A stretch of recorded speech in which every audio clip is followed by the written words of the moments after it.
Voy a comenzar. Quiero grabar esto un ratito. A ver. Ya está. Hola, Néstor. Ya está. Vale. La primera de estas es respecto a las tomas de decisiones y sería, ¿qué información suele ser importante antes de tomar una decisión? Antes de tomar una decisión. Ujú. Mira, yo creo que lo puedo enfocar como antes de resolver un problema, ¿sí? Porque cuando tomas decisiones son para resolver un problema. Ujú. Entonces, creo que lo importante es primero definir el problema, o sea, saber qué es lo que tienes que decidir o por qué lo tienes que decidir. Definir el problema, estructurarlo y estructurarlo con los que están involucrados. Si, por ejemplo, estás en una reunión y tienes que tomar una decisión sobre algo, es porque hay un problema que se tiene que resolver. Entonces, primero es definir el problema, cuál es el problema. Lo siguiente es estructurarlo y estructurarlo tiene que ver con que todos estemos alineados con cuál es el problema y cuáles son los componentes del problema y como que desmenuzarlo, ¿sí? Luego hay diferentes tipos de tomas de decisiones, ¿no? Tomas de decisiones en el momento o tomas de decisiones tal vez que te puedes tomar una semana para analizar el caso y poder tomar una decisión. Entonces, en esos casos donde tienes una semana para analizar el caso, probablemente tengas que hacer una planificación de cómo lo vas a trabajar antes de empezar a analizar y para, nuevamente, al final el resultado va a ser tomar una decisión. Pero primero tienes que planificar cuál va a ser, o sea, cuáles van a ser tus pasos a seguir para poder, digamos, llegar a la solución que estás buscando, para poder validar tus hipótesis, ¿no? Entonces, si, perdón, y ya es importante hacer la planificación antes de hacer el análisis de la información para que puedas tomar una decisión, porque si no puedes disparar hacia todos lados, no sabes exactamente qué cosa tienes que hacer y a veces hay rutas críticas como que hay una información que depende de otra o un equipo que depende de otro y si no lo planificaste bien, te va a tomar más tiempo resolver el problema y tal vez incluso no llegues, si tienes una semana para tomar una decisión, puede ser que no llegues a esa semana por justamente no haber estructurado primero cuál era tu plan de análisis. Y una vez que ya tienes tu plan de análisis, recién empiezas a analizar. Y una vez, o sea, analizas data o analizas información o analizas, puede ser una edición quanti o quali, ¿no? Puede ser una edición de quanti de tipo, quiero invertir en esta empresa o quiero invertir en este proyecto, y esa es una decisión o un análisis cuantitativo, ¿no? De ver, oye, cuáles son mis ingresos, cuáles van a ser mis costos, cuál va a ser mi retorno sobre la inversión, y probablemente va a estar orientado por ahí el análisis. Puede ser también cualitativo, ¿no? ¿Cuál es la experiencia del equipo trabajando virtualmente? Si tengo que tomar alguna decisión de cambio sobre las herramientas que utilizamos, ¿no? Esto va a ser quali, porque ahí mi foco va a ser la experiencia del equipo y ahí va a ser recoger información del equipo sobre su satisfacción con las herramientas de ahora y si quisieran cambiar de herramienta. Entonces, una vez que tienes el análisis, vas a poder tener, o sea, con este análisis, digamos, vas a tener resultados que aprueben o rechacen tus hipótesis, porque de todas maneras cuando analizas o cuando vas a descomponer el problema para intentar resolverlo, vas a realizar ciertas hipótesis, ¿no? O sea, si por ejemplo, nuevamente, ahí el problema es la satisfacción del equipo trabajando virtualmente. Voy a tener una hipótesis que probablemente sea el acceso perdón, es más complicado trabajar con las herramientas del banco virtualmente que en físico. Y esa es una hipótesis que yo voy a querer probar. Y esa hipótesis yo voy a desarrollarla en mi análisis para digamos, resolver el resultado, para tener el resultado y aprobar o rechazar mi hipótesis. Entonces, vas a tener el resultado y luego tienes que comunicarlo efectivamente. Ese es un paso muy importante, ¿no? O sea, comunicarlo efectivamente no quiere o sea, cuando comunicas efectivamente tienes que saber quién es tu auditorio y qué le interesa escuchar al auditorio, si le interesa escuchar el proceso, si le interesa escuchar el resultado. Entonces, creería que para tomar una decisión, yo lo he tirado un poco hacia resolver un problema, debería seguir esa estructura, esos pasos para asegurar, bueno, este es un ejemplo de que tienes una semana para tomar una decisión. Ujú. Perfecto. La siguiente pregunta que tenía respecto a la gestión del cambio, ¿no? Con esto de la pandemia hemos visto una transformación dentro de los espacios de trabajo y el liderazgo como tal. Entonces, estaba más enfocada a eso. La pregunta es, ¿cómo se está liderando a distancia los equipos de trabajo? ¿Cuál es el cambio que ha tenido respecto al liderazgo que se tenía antes, que era presencial, ¿no?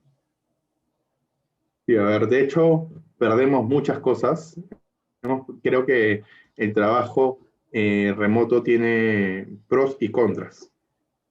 Los pros, obviamente, relacionados al poder estar en casa, al poder estar con la familia, ¿no? O sea, son pros bastante personales. Eh, Contras, como al estar conectados, algo que ha sucedido en muchas empresas, es que se ha roto un poco el equilibrio, el balance trabajo, tiempo de trabajo y tiempo personal. Es algo que cuesta bastante mantenerlo porque al final estás en tu casa sentado y si te pasa la hora ya estás sentado al frente de la computadora. Eh, pero sin duda, algo que también se ha perdido en el trabajo virtual es la conexión del equipo. Es decir, bueno, tú justamente eres alguien nuevo en el equipo, que nunca nos hemos visto la cara, nunca nos hemos ido a sentar a tomar un Claro. café. Por ejemplo, algo que solía hacer cuando se incorporaba una nueva persona en mi equipo es ese primer día tomarme la mañana con la nueva persona, irnos al café. En la oficina tenemos distintos cafés, a distintas cafeterías, y nos íbamos a un café que tiene una vista agradable, que es la cascada que está en medio de la oficina, y nos sentábamos a conversar, tomar un café, a comer un sándwich y a conversar, a conocernos más. Nos hemos conocido en la entrevista, pero a conocernos un poco más y a explicarle un poco de cómo está conformado el equipo, las personas que somos. Todo eso. Eso, por ejemplo, es algo que se ha perdido porque en general se han perdido los espacios informales. Sobre todo nosotros, bueno, tú no lo llegaste a apreciar, pero cuando trabajábamos en la oficina, era una mesa larga con todos sentados y que incluso no teníamos un sitio definido, como que cada uno podía estar sentado en cualquier lado. Usualmente estabas sentado con lo que estabas trabajando en el momento, o sea, por ejemplo, tú estarías sentado, ahora que estás viendo información con Juan Charlie, estarías sentado al lado de Juan Charlie, y como estábamos sentados todos juntos, en realidad no solamente era bueno para el trabajo porque era mucho más productivo, sino en realidad chacoteábamos todo el día. O sea, todo el día había esa conexión de personas entre el equipo que de hecho genera bienestar, genera buen clima, porque genera confianza, genera relación entre las personas. No somos solo un equipo de trabajo, somos además amigos, íbamos a jugar pichangas, hacíamos parrillas, teníamos integraciones, ¿no? Todos los días íbamos a almorzar juntos. Creo que toda esa parte de conexión se ha perdido. Claro. Y por ahí que la tratamos de rescatar o de hacer algo con las integraciones que hacemos por Zoom, pero de todas maneras no es lo mismo, o sea, esta conexión virtual a la conexión física que tenías cuando estabas con la persona. Perfecto. Lo que hemos aplicado son estas reuniones por Zoom para integrarnos. También nos hemos ordenado un poco más porque ahora hay reuniones más continuas con el equipo, eh, pero sin duda no va a llegar al nivel de conexión personal que había en el trabajo físico. La siguiente pregunta que te quería hacer era respecto a el manejo de los equipos remotos y a la formación de estos, ¿no? Y esta más enfocada en la motivación de estos.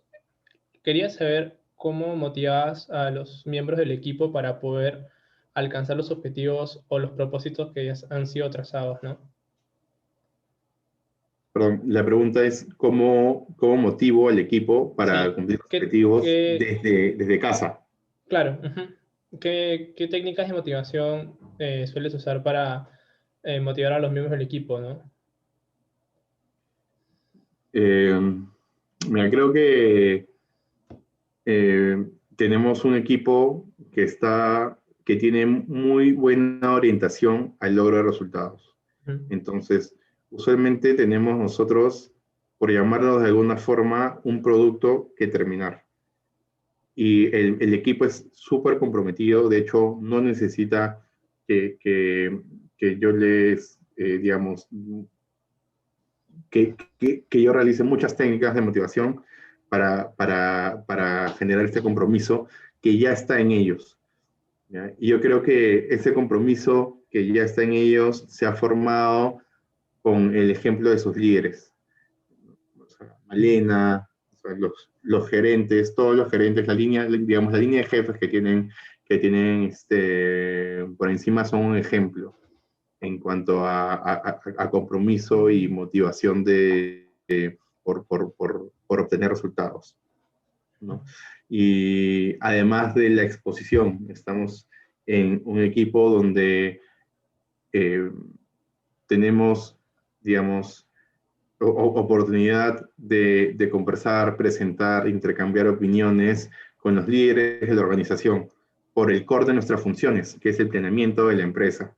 Entonces, de todas maneras, esa exposición, ¿no? O sea, si alguno de los chicos tiene que conversar con un gerente, obviamente el tener esa exposición nos motiva a prepararse bien para esa conversación, a prepararse bien para las presentaciones. De todas maneras, nosotros, los líderes, somos un soporte para todo el equipo, pero nada, creo que esas dos son las principales llaves. La motivación, perdón, el ejemplo de los líderes y la exposición. Sí, estoy de acuerdo con eso. De manera personal, yo como miembro del equipo que recién he entrado, lo que a mí me motiva es el ver que todos se esfuerzan al máximo, ¿no? Siempre están dando el 100% de ellos, y también el ambiente que es bastante positivo. Eso me inspira a mí sin tener a alguien que me esté motivando dar el máximo de mí, ¿no? En todas las cosas que haga, ¿no? Claro, Entonces, es súper importante lo que dices, ¿ya? Porque de hecho se me había pasado algo que no has vivido, pero cuando nos quedamos en la oficina esta tarde, eh, no vi a alguien fastidiado por tener que quedarse hasta tarde trabajando. O sea, no es ideal quedarse hasta tarde trabajando, eventualmente puede suceder, y cuando sucedía en nuestro caso, eran buenos momentos, o sea, eran momentos que, oye, nos quedamos todos trabajando esta tarde y la pasábamos bien, no se veía alguien incómodo. O sea, por ahí pedíamos comida, chacoteábamos mientras trabajábamos y la pasamos bien por el grupo que somos. Entonces, creo que como tú dices, este buen clima que hay o esta satisfacción que hay de estar en este equipo es también una motivación de siempre querer dar lo mejor. Uh-huh. perfecto. Y la última, ya para cerrar, es algo un poco más personal, ¿no? ¿Qué crees que sea necesario para ser un buen líder? Para ser un buen líder son necesarias, hay varios atributos que son necesarios, pero Ujú, para mí personalmente es ser muy empático. ujú, O sea, es conocer a las personas que vas a, que lideras, ¿sí? Porque cada persona de tu equipo es distinta y no puedes ser o trabajar de la misma manera con todos, porque cada uno tiene una personalidad distinta y probablemente necesite una motivación distinta.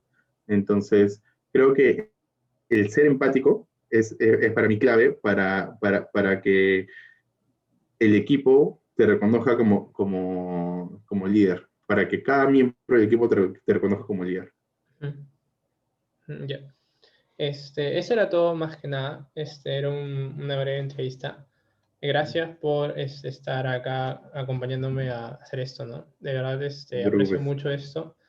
Es para, o sea, con esta información que he recaudado ahora vamos a hacer un análisis respecto con lo que estamos viendo en el curso, pero yo creo que con esto es más que suficiente, ¿no? Hasta un poco más tendríamos para analizar. Entonces, gracias por todo el tiempo, ¿no? No te preocupes. Dale.